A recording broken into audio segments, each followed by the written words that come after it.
Welcome back to my channel. Our today's topic is to understand parallelogram law of vector addition.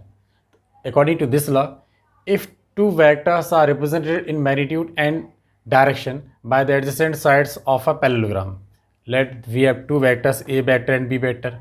These are represented by two adjacent sides OA and OB of the parallelogram drawn from a point, then the resultant is given by that diagonal of the parallelogram in both magnitude and direction which passes through the point of intersection of both the vectors. Let we have two vectors A vector and B vector. तो इस काम को क्या सब मालूम करना है, तो इसके लिए हम किसी प्लेन में O क्या लेंगे, ओरिजिन, और पॉइंट O से O A vector equals to A vector and O B vector equals to B vector, ये दोनों ड्रॉ कर लेंगे। अब ये पैरेललोग्राम कंप्लीट किया आपने ओ ए सी बी, इसका डायगोनल है क्या ओ सी, और एक डायगोनल हो जाएगा बी ए। तो वो डायगोनल जो दोनों वेक्टर के पॉइंट ऑफ इंटरसेक्शन से जा रहा है वो कौन सा है, ओ सी। ये डायगोनल ओ सी दोनों वेक्टर्स के पॉइंट ऑफ इंटरसेक्शन से पास होता है, तो इस डायगोनल से ही इन दोनों का रिजल्टेंट हमको पता चलेगा। Let A vector and B vector are two vectors which are to be added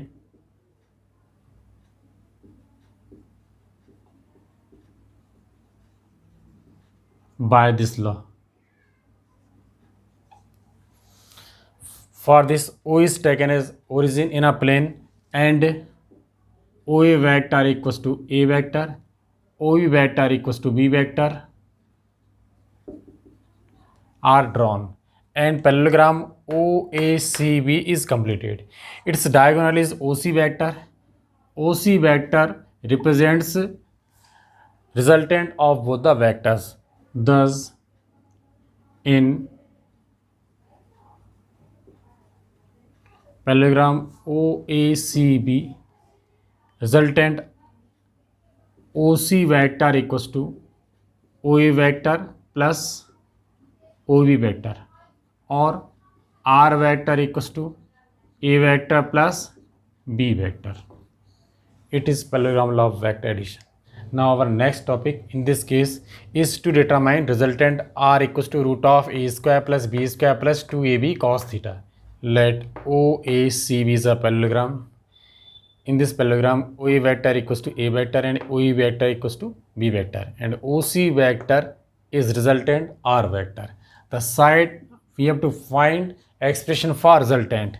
The side OA is extended to X and a perpendicular CD is drawn on the side OX. Let angle between both the vectors is theta. It is theta, it is also theta. These are corresponding angles. It is of 90 degree. So the side AC is equals to B vector. Now in right triangle CDA, sin theta, perpendicular upon hypotenuse, perpendicular upon hypotenuse, perpendicular CD upon AC, CD upon AC. Therefore CD equals to AC sin theta. AC is equals to B vector. So AC in place of AC we have to put B. So CD equals to B sin theta. Similarly, cos theta equals to AD upon AC, base upon hypotenuse, AD upon AC. So AD equals to AC cos theta, AC is B. Thus AD equals to B cos theta. अब हमारे पास ये दोनों side हैं, ये क्या हो गया B sin theta, ये क्या हो जाएगा B cos थीटा। ये वाली साइड होगी B sin थीटा और ये क्या होगी B cos theta. Now in right triangle CDO by Pythagoras theorem, OC square equals to OD square plus CD square. OC square equals to OD square plus CD square. But OD, O to D, it is sum of two distances OA plus AD. So OA plus AD whole square plus CD square, same as it is. OA, O to A is A vector. Mod of A vector is A. And AD, ये हमने पहले ही find कर लिया, कितना आया था B cos theta. Put B cos theta in place of AD plus CD square.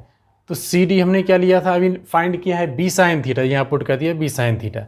इस whole square को ओपन कर देंगे, A square plus B square cos square theta plus 2ab cos theta है, और ये it is B square sine square theta है। अब इन दोनों में से हमको क्या है, बी स्क्वायर कॉमन लेना है, तो cos square theta plus sine square theta, its value is 1, और 2ab cos theta same as it is. तो thus we have A square plus B square, ये हो गया 1, और 2ab cos theta. Thus resultant r equals to root of a square plus b square plus 2ab cos theta. It is the formula to determine resultant of two vectors. इस पर based एक question है, एक problem है कि two forces of 5 Newton and 12 Newton are acting on a particle at an angle of 90 degree relative to each other. Find their resultant. First of all, given force F1 equals to कितना दिया है 5 newton and force F2 12 newton, angle between them is 90 degree, we have to find their resultant question mark. तो we have a formula, resultant force F equals to F1 square plus F2 square plus 2F1 F2 cos theta. ये फार्मूला भी हमने drive किया उसी के base पर है, R equals to root of A square plus B square plus 2ab cos theta. तो we have F1 5 square, F2 12 square, 2 into 5 into 12 into cos 90 degree, 5 square 25, 12 square 144, cos 90 की वैल्यू क्या हो जाती है 0, तो पूरा हो गया 0।